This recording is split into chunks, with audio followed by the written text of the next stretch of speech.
Okay, type one के questions को करने से पहले हम लोग ना 6-7 फॉर्मूले हैं जो मैं लिख देता हूं, जो इंटीग्रेशन में सबसे ज्यादा इंटीग्रेशन कह रहा हूं, टाइप वन करने से पहले 6-7 फॉर्मूले हैं जिसे मैं लिख देता हूं, जो कॉन्टिन्यूटी में हमारे सबसे ज्यादा यूज होते हैं। ठीक है, तो वो लिख लीजिए, क्यों 11th क्लास से चले आए हैं हम लोग। सबसे पहला क्या होता है, limit x tends to the zero and sine x divided by the x। अब इसको जरा ध्यान से जान लेते हैं, फिर और भी फॉर्मूले में लिखता हूं।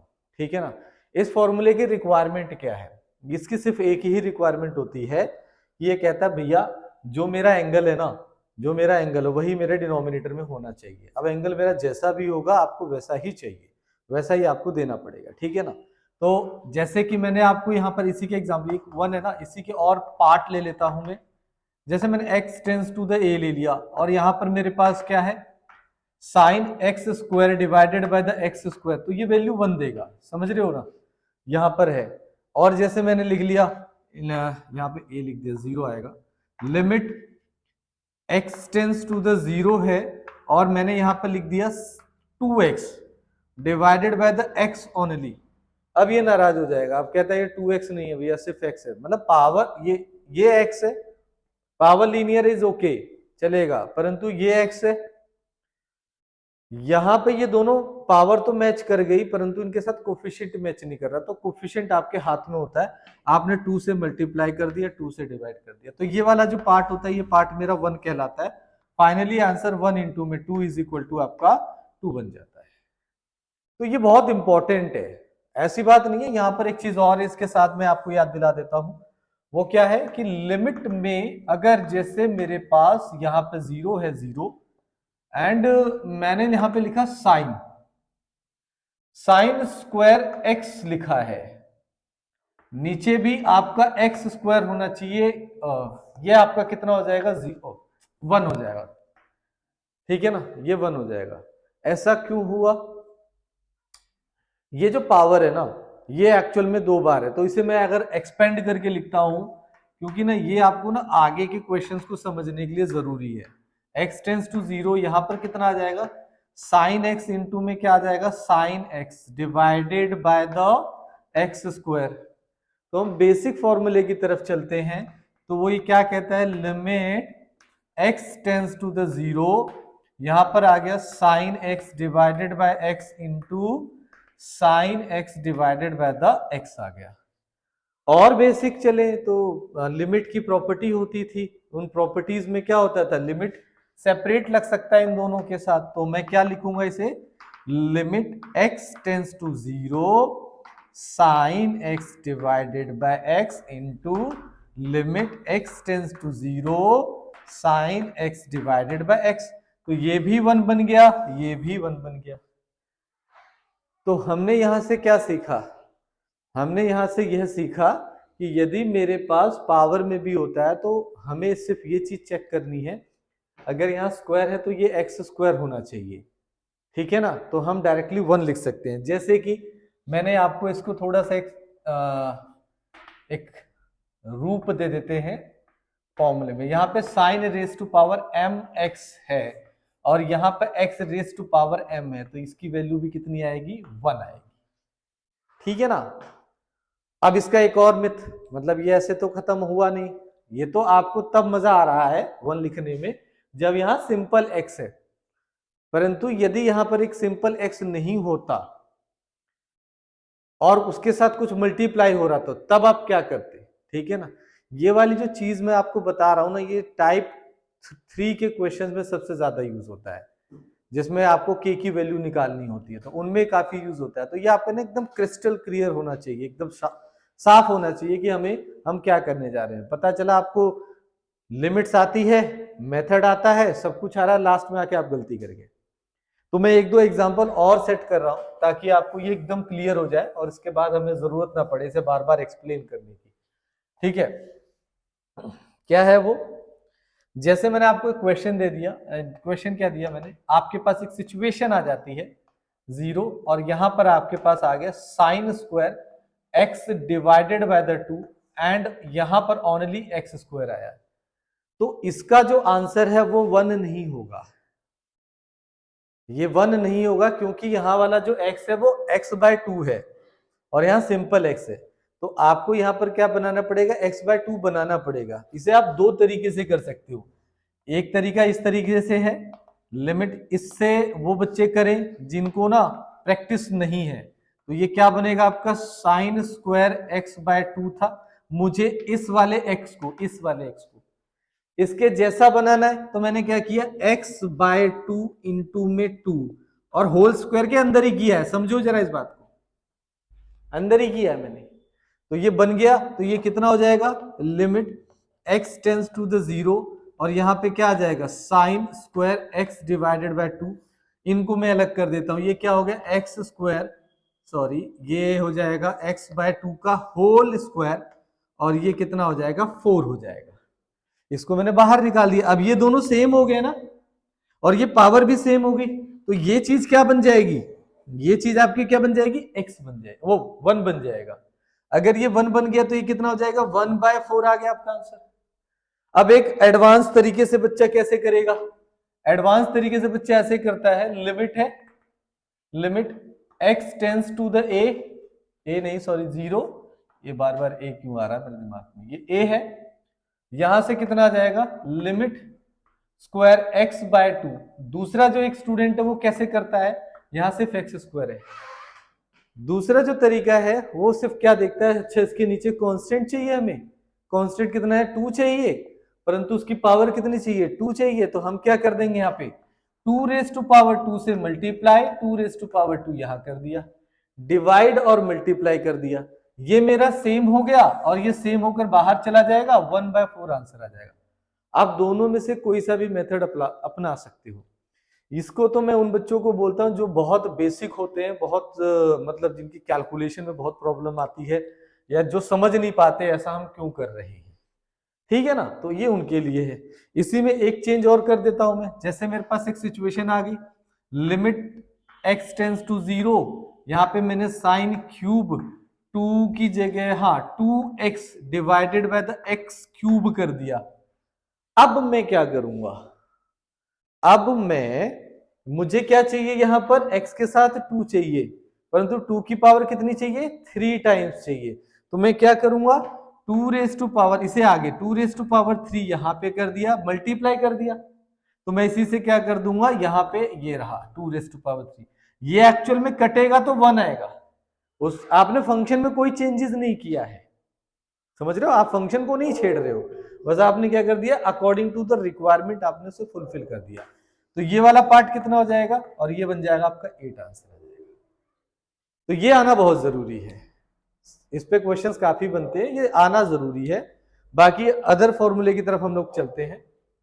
इसमें एक और बात बता देता हूं मैं आपको साथ के साथ, वो क्या है, वो ये है कि जैसे आपके पास ना, जैसे आपके पास मैंने आपको क्या बताया, मैंने आपको बताया कि भैया limit x tends to the 0 जो होता है और यहां पर यदि sine x divided by the x है तो उसकी वैल्यू कितनी हो जाएगी 1 होगी। तो आप परेशान मत होइएगा अगर कहीं पर x tends to the 0 x divided by the sine x आ जाता है तो उसकी वैल्यू भी क्या होती है 1 होती है। आ रहा है समझ में, दोनों की वैल्यू सेम है तो परेशान नहीं होना है। तो अब दूसरा फॉर्मूला आता है, दूसरा फॉर्मूला क्या है, limit x tends to the 0 और अगर cos x है, cos x के नीचे कुछ नहीं चाहिए, ये कितना देगा आपको 1 देगा, ठीक है ना, ये दूसरा फॉर्मूला हो गया। थर्ड फॉर्मूला लिमिट आ गया x tends to the 0 tan x divided by the x, इसकी वैल्यू भी कितनी होगी 1 होगी, ठीक है ना। फोर्थ फॉर्मूला है आपके पास limit x tends to the 0 e⁻x-1 divided by the x is equal to, ये भी क्या होगा 1 होगा, ठीक है ना, ठीक है। अगला है fifth formula, limit x tends to 0 log of 1 plus x divided by x, इसकी वैल्यू भी कितनी होती है 1 होती है, ठीक है। चले आगे, इसके बाद आता है हम लोग सिक्स फॉर्मूले पे, limit x tends to the zero, limit x tends to the zero, six formula है हमारे पास, x raise to power n, a raise to power n divided by the x minus a is equal to n of a raise to power n minus में 1। तो ये हमारे फॉर्मूले थे। एक फॉर्मूला और लिख लेते हैं, सेवंथ लिख लेते हैं, limit x tends to the zero, a raise to power x minus 1 divided by x is equal to 1। ये वो बेसिक फॉर 1 नहीं है, सॉरी, इसका e वाले में 1 होता है, इस वाले में होता है log ऑफ a होता है। e वाले में 1 क्यों होता है? क्योंकि उसका भी log ऑफ e आता है, तो log बेस और बेस दोनों सेम हो जाते हैं, तो उसका हम लोग 1 लिख देते हैं। ये वो बेसिक फॉर्मूले हैं जिनका कॉन्टिन्यूटी में 99% यूज होता है, ठीक है। पर कॉन्टिन्यूटी को अगर कॉम्प्लिकेटिव करना होता है तो बहुत सारी चीजों को मिला देते हैं, कभी रूट्स में डाल देते हैं, कभी कुछ कर देते हैं, तो वो फिर कॉम्प्लिकेटिव हो जाता है। Otherwise these are the basic formula. 4 फॉर्मूले मैं आपको और लिखूंगा, मैं बार बार आपको याद दिला देता हूं, ठीक है ना। वो 4 फॉर्मूले क्या है, उनका नाम मैंने रख रखा है 4 चमत्कारी फॉर्मूले। वो आपके बहुत काम आते हैं, नाम इसलिए रखा हुआ है मैंने, हालांकि ऐसा कहीं कुछ है नहीं। उसका रीजन है, नाम रखने का रीजन ये है कि ना वो ना बहुत जगह यूज होते हैं। इंटीग्रेशन में भी बहुत यूज होता है, वो इंटीग्रेशन में बहुत ज्यादा यूज होता है, डिफरेंशिएशन में बहुत जगह यूज होता है, कॉन्टिन्यूटी में यूज होता है ना। तो इसलिए जब उनकी जगह मिलती है कि भैया यहाँ पे यूज होने वाला है, तो जब मैं बोलता हूँ कि 4 चमत्कारी में से लगेगा, तो आपके पास ना एक रैक, एक फोल्डर बना हुआ है, हाँ इस फोल्डर में से ये फॉर्मूले निकालने, दैट्स वाई वो इजी हो जाता है। अदरवाइज वो कहीं लिखा हुआ नहीं है किसी बुक में ये 4 चमत्कारी फॉर्मूले, ठीक है ना। तो मैंने ऐसे ही बना दिया था, नाम लिख दिया था, आप लोग भी इसी नाम से लिखोगे ना तो मजा आ जाएगा, ठीक है। हिंदी देख लेंगे, कहीं गलती हो हिंदी में तो 4, हाँ जी ठीक है, सही लिखा है मैंने। हिंदी की राइटिंग इतनी अच्छी लग नहीं रही है शायद, ठीक है सही है। 4 चमत्कार, अच्छा तो ऐसे ही तो लिखता है, तो पूरा आएगा, एक बार गूगल कर लीजिए, ठीक है। 4 चमत्कारी फॉर्मूले में पहला वाला कौन सा है, 1 प्लस में cos 2 theta is equal to 2 cos square theta, 1 minus cos 2 theta is equal to the 2 sine square theta, 1 plus sine 2 theta is equal to the cos theta plus sine theta whole square, 1 minus sine 2 theta is equal to the cos theta minus sine theta whole square. तो ये 4 हैं, इनको half angle formula भी बोला जाता है एक तरह से। तो आप उसमें उस कैटेगरी के फॉर्मूले को इस तरीके से याद करोगे तो आपको ना कभी भी प्रॉब्लम नहीं आएगी। बस एक फोल्डर बना लो, उस फोल्डर का नाम रखो 4 चमत्कारी, और उसमें इन चारों को डाल दो, ठीक है, चारों सॉन्ग्स डाल दो। जब हमें इनको सुनना होगा तो हम इनको क्या करेंगे, बुला लेंगे, ठीक है ना। आगे चलते हैं, अब हम आते हैं टाइप 1 के क्वेश्चंस पे। टाइप 1 का क्वेश्चंस कैसे होगा वो देखते हैं, ठीक है।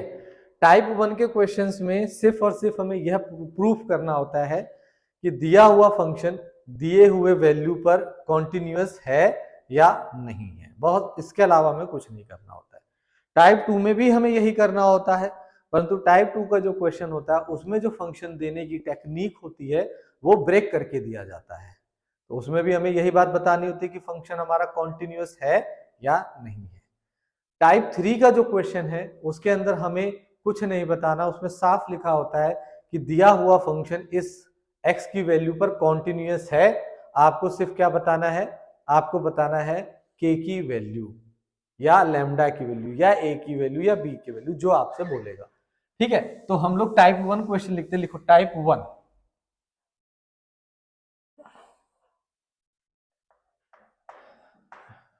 टाइप 1 का क्वेश्चन क्या है, आपसे सिर्फ क्वेश्चन में ये बोल रहा है शो दैट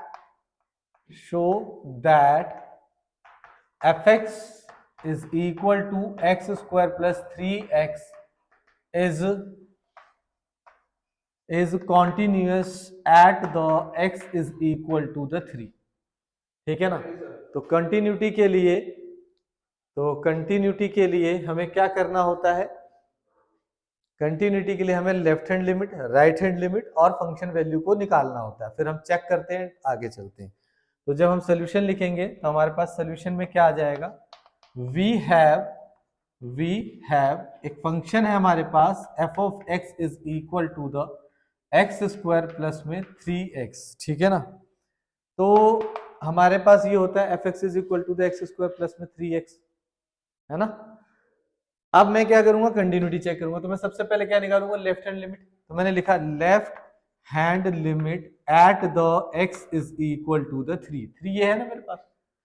तो जो प्रेजेंटेशन मैंने लिखवाई थी एज इट इज वो प्रेजेंटेशन लिखी जाएगी, सिर्फ वहां पर एक ही जगह 3 रिप्लेस हो जाएगा, है ना, हर बार जैसा दिया होगा उस जगह पे। तो यहाँ पे क्या आ जाएगा, limit x tends to the 3 minus function f of x is equal to the 3 minus h, x tends to the 3 और h टेंस टू द 0।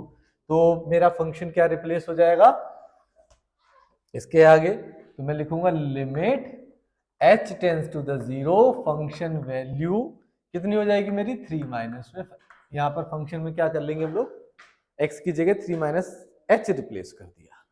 अब मेरे पास फंक्शन क्या है, मेरे पास फंक्शन है ये रहा, दिस इज द फंक्शन, ये मेरा फंक्शन है। इस फंक्शन में हम क्या करेंगे, कलर ब्राइट होना चाहिए, हाँ। इस फंक्शन में हम क्या करेंगे, x की जगह क्या रिप्लेस हो गया 3 माइनस एच, तो हम क्या कर देंगे 3 माइनस एच रिप्लेस करके देखते हैं क्या आता है। तो वैल्यू हो जाएगी यहाँ पर 3 minus h whole square plus में 3 इंटू में 3 माइनस एच प्लस बस हाँ 3x तक है ना, ये कर दिया। अब देखो एक बात है, यहां पर दो सिचुएशंस क्रिएट होती है। पहली सिचुएशन ये क्रिएट होती है कि सर हम डायरेक्टली h की वैल्यू पुट कर दें, तो बिल्कुल आप पुट कर दोगे, आपका आंसर आ जाएगा, कोई प्रॉब्लम नहीं है। पर ये हैबिट गंदी है। हैबिट गंदी होने का मतलब, गंदी का मतलब ये नहीं है कि गलत है, आपको फिर ना आपको अपने दिमाग को ना कंट्रोल में रखना पड़ेगा। कंट्रोल का मतलब क्या होता है, जब आपके पास आपने यहां से हैबिट बना ली कि सर हमारे पास ये x आ गया, हमने डायरेक्टली पुट कर दिया, हमारा आंसर आ जाएगा, इस वाले क्वेश्चन में आपका आंसर आ जाएगा। परंतु मैंने अगर आपको क्वेश्चन या बोर्ड ने आपको क्वेश्चन दे दिया इस तरीके का, फंक्शन की जगह एक्स स्क्वायर माइनस में 9 डिवाइडेड बाय एक्स माइनस में 3 है, और जब यहाँ पर आप 3 पे चेक कर रहे हो तो एक्स सॉरी 3 माइनस एच का होल स्क्वायर माइनस में 9 divided by the 3 minus H minus 3 है। यहां पर अगर आप डायरेक्ट, जैसे यहां से क्या सीखा हमने कि हमने डायरेक्ट एच पुट कर देंगे तो हमारा आंसर आ जाएगा, यहां पे तो सक्सेसफुल है, परंतु यहां पे जैसे पुट करोगे तो आपका 0 बाय 0 आएगा, आप फिर परेशान होगे, तो वो हैबिट में आ जाता है। That's why avoid this habit. आप क्या करो, ये जो दिया है इसे आप पुट कर, इसे या तो ओपन करो और फिर एच की वैल्यू पुट करो, या फिर अपने दिमाग को इतना इतना एक्टिव बनाओ कि हाँ भैया इस वाले में तो डायरेक्ट पुट होना है, इस वाले में सर ने मना किया था कि डायरेक्ट पुट नहीं करना है। ठीक है ना। तो इस तरीके की चीज हम लोग कर सकते हैं। ये बात समझ में आ गई कि नहीं आई सभी को, है ना, बहुत सिंपल है। तो अब मैं आपको फिलहाल क्या कर रहा हूं, मैं डायरेक्ट पुट नहीं कर रहा हूं, मैं नहीं चाहता कि मेरी गलती से आप लोग कोई गलती करो। तो यहां पर क्या आ जाएगा, लिमिट में मैं ओपन कर दे रहा हूं, है ना, ओपन करेंगे तो 9 आ जाएगा, प्लस का एच स्क्वायर आ जाएगा, माइनस का 6h आ जाएगा, 9 आ जाएगा और 3h आ गया। अब आप h जहां पर भी है h टेंस टू 0 पुट कर दो, तो ये वाला पार्ट 0 0 एंड 0, फाइनली आपका कितना आ गया 18 आ गया। तो लेफ्ट हैंड लिमिट की वैल्यू कितनी आ गई आपके पास 18 आ गई। नाउ अब हम क्या करेंगे, right hand limit at the x is equal to the 3 करेंगे। तो वही प्रेजेंटेशन सेम है, प्रेजेंटेशन के लिए क्या लिखा जाएगा, limit h tends to the 3 plus function f of x। ठीक है, तो x is equal to the 3 plus में h आ गया, x टेंस टू द 3 करेंगे तो h टेंस टू द 0 हो जाएगा, और यहां पर limit h tends to 0 function में 3 प्लस में h पुट किया जाएगा।